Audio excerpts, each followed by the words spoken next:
Got to get that in the right spot. We're going to start with story time. So, the young people, we don't have any younger people. You're going to have to, we've got a book to read. In case you haven't heard this story before. Long ago, when the world was new, there lived a man named Noah. Noah lived in peace and happiness with his family. God saw this and was pleased. God also saw that other people on the earth were selfish and cruel to each other. I wanted to scan this so I could put the pictures up on the screen, but I didn't have time. When they finished, oh, I've missed a page. The page is gone. There it is. God said to Noah, I'm going to flood the earth and destroy every living thing on it, except for you and your family and 2 of each kind of animal. It will rain for 40 days and 40 nights. To save yourselves, you must build an ark. Build it 3 stories high with many rooms. Make it waterproof with pitch. Stock plenty of food for all those aboard. When they had finished the ark, Noah and his sons and their wives searched for 2 of every kind of animal, every beast that walked, and every bird that flew, every snake that crawled, toad that hopped, and lizard that crept. Sometimes it was an almost impossible task. All the animals were put in pens inside the ark. Noah's pasture looked like a zoo, but it was bigger than any zoo you have ever seen. Noah and his family also gathered enough food for many months. Hay for the horses, grain for the cattle, meat for the lions and tigers. There was even a pile of carrots for the rabbits, and plenty of sweet clover for the honeybees. Then in marched the animals 2 by 2, the long-necked giraffe, the kangaroo, the walrus, and wallaby too, up the ramp 2 by 2.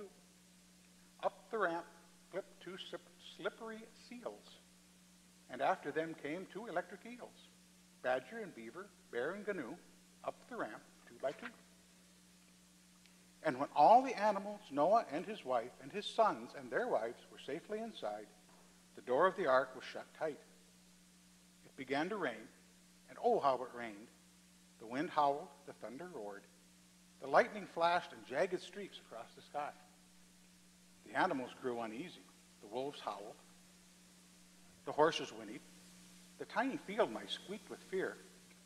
Even the great striped tigers crouched in a corner and meowed like little kittens. Only the lions did not roar or cry out, but they too were afraid.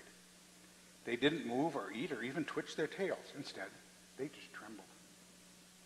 Noah's sons and their wives also grew restless.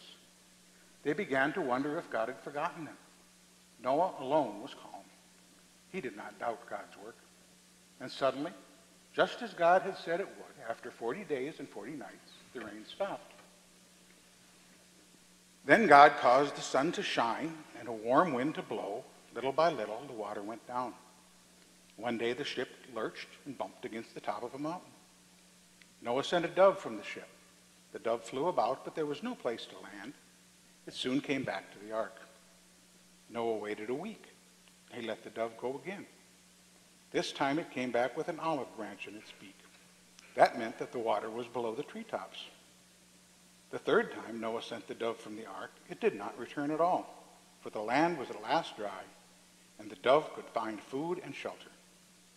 God commanded Noah to leave the ark with his family and the animals and begin life again on earth. Oh, the great day of being free. The horses pranced, the kangaroos leaped, the penguins flapped their wings and waddled faster. Even the heavy hippos kicked up their heels as they paraded down the ramp to dry land. Under the arch of a rainbow, the antelopes and mountain goats bounded to the high hills. The bears ambled to the woods. The lions and leopards raced to make their new homes in the plains and in the jungle. The cattle, horses, sheep, and all the tame animals stayed close to Noah because he needed them. The first thing Noah did was build an altar where he and his family thanked God for saving them from the flood. Now you've heard the story of Noah, in case you've never heard it before. I think sometimes we assume, or I assume, that people have heard all the Bible stories because I heard them from the time I was young. But we're going to kind of look at Noah in a different way. Now that we've got the background in a very easy to understand method, I'll talk a little bit about the world, just a little bit, about the world before Noah. It was kind of a world kind of like it is now, except it didn't rain. And wouldn't have been a fun place for me because all you had to eat was vegetables. And I don't eat many vegetables.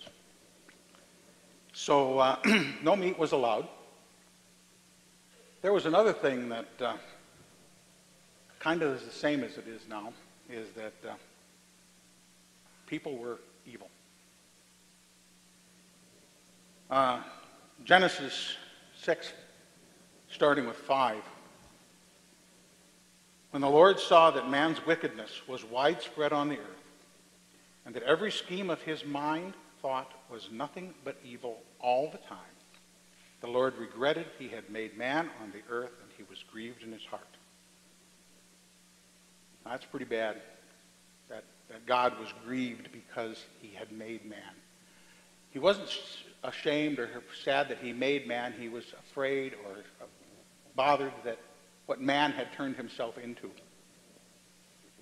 In Genesis 6:11, get more of the same. Now the earth was corrupt in God's sight, and the earth was filled with wickedness. God saw how corrupt the earth was, for every creature had corrupted his way on the earth. Then God said to Noah, I have decided to put an end to every creature, for the earth is filled with wickedness. Because of them, therefore, I am going to destroy them along with the earth. Part of the story we read, everything was bad. God said to Noah, build the ark. But why did he pick Noah? If you read the account in Genesis, it goes through the generations before Noah. His father died 5 years before the flood. His grandfather died the same year of the flood. So he just picked Noah and his family, his wife, his 3 sons and their wives, to start over, to give mankind a do-over. You know, when we're kids, especially little kids, when they're playing ball or something, they kind of make a mistake. I want a do-over. What do you call that in golf, Dick? When you, I don't golf, so yeah, you get a do-over. So God gave mankind a do-over. But why did he pick Noah? Genesis 6:9. These are the family records of Noah. Noah was a righteous man, blameless among his contemporaries. Noah walked with God. Now, did that mean Noah was perfect? I don't think so. As we find out later in the account, Noah definitely wasn't perfect. But God told Noah what was going to happen. So Noah knew that there was going to be a flood and everybody was going to die. And he told Noah that you need to build this ark, you need to build it, gave the dimensions, what to make it out of, how to make it, give him the entire instructions. And like I mentioned in Sunday school a couple of weeks ago in the adult class, that I could kind of get a mild idea of what Noah went through building this boat, because, well, for one thing, when I was a teenager, I helped my dad build 2 boats.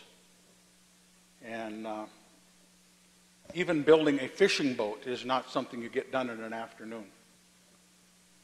I think we worked probably 5 or 6 months on the first one and well over a year on the second one.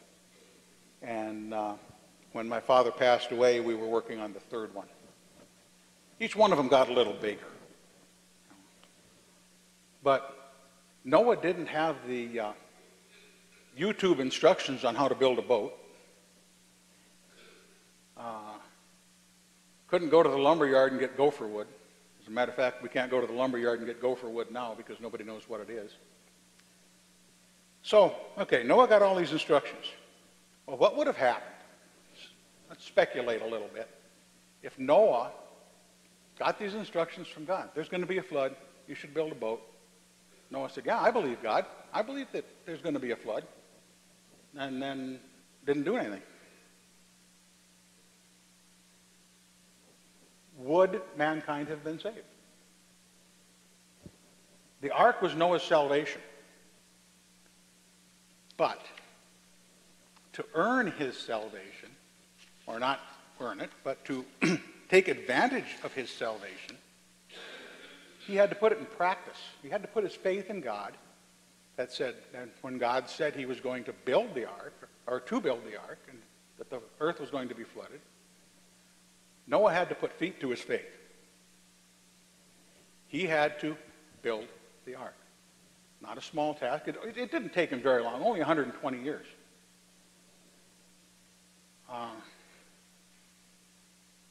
I was thinking, sometimes we ask God what he wants us to do, and we get a pretty clear idea what God wants us to do. So we do it for a week, and then we say, God, I haven't seen any results yet. Why? What's going on?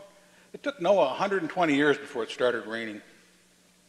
I kind of have a feeling that sometimes he might have got a little discouraged and said, what's this all about?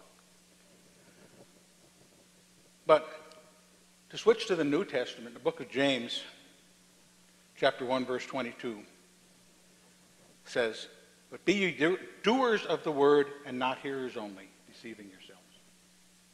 We have to do what God tells us to do. Now, how do we know what God wants us to do? It also says in the first chapter of James that I didn't get put on the screen because I didn't think of it till now. If anyone wants to know, this is the Rich Wengel paraphrase. If anyone wants to know what God wants them to do, ask. And then listen. Also, I was thinking that Noah, in building the ark and as I said, when I was a teenager helping my dad build a boat, I'm thinking Noah's sons also helped him build a boat, and it was kind of like the same situation I was in. It wasn't that, Rich, do you want to help me build a boat? It was, Rich, we're going to build a boat and you're going to help me. That's how it was in my house. So yeah, I got a lot of experience building a boat, but it probably wasn't the kind of thing I wanted to do at 16, was spend my Saturday afternoons building a boat. But it worked, and I got to go fishing. As a matter of fact, when my dad passed away, I inherited the boat. So it was kind of fun. But Noah had to do it himself, of course, with the help of his sons. Philippians 2:12 through, I think 16 is what I said, but starting at 2:12. So then, my friends, just as you have always obeyed, not only in my presence, but now even more in my absence, work out your salvation, your own salvation, with fear and trembling. For it is God who is working in you, enabling you both to desire and to work out his good purpose.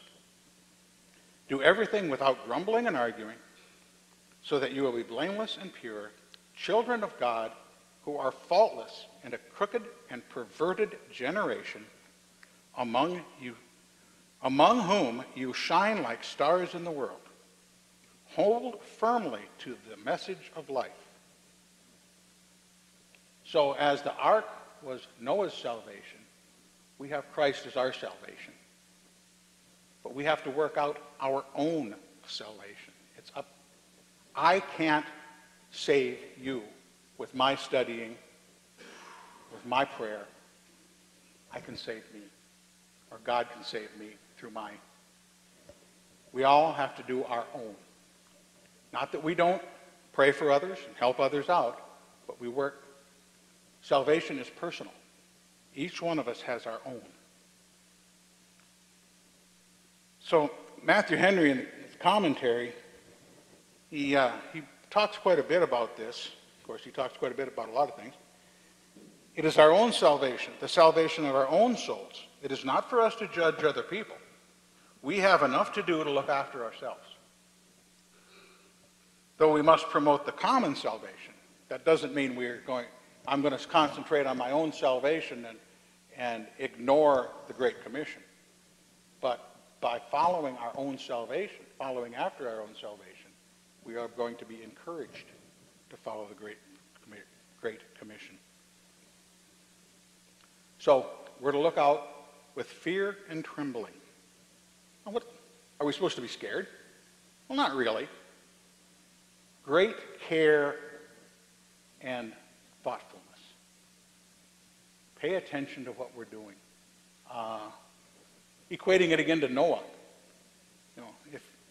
I'm sure he built the ark with great care and thoughtfulness, because in building a boat that's going to have to float for a year, you don't want to get sloppy putting the board together, or it's going to leak. And it's not fun to be in the middle of the ocean when you spring a leak. Been there, done that. So, just as Noah, I was thinking, what a parallel. I'd never really thought of this direction to go with Noah before. That Noah worked out his salvation and the salvation of his family and mankind, and you get right down to it. With his work, God directed. So that's kind of the gist of things tonight. If the praise team would start heading this direction. That means I can't walk up there now, doesn't it? I just want you to think about, as we're working our own salvation, as we're thinking about our own salvation, studying the Word for our own salvation, praying for our own salvation. Pay attention to what God is saying. Pay attention to what you need to do to bring yourself closer to God.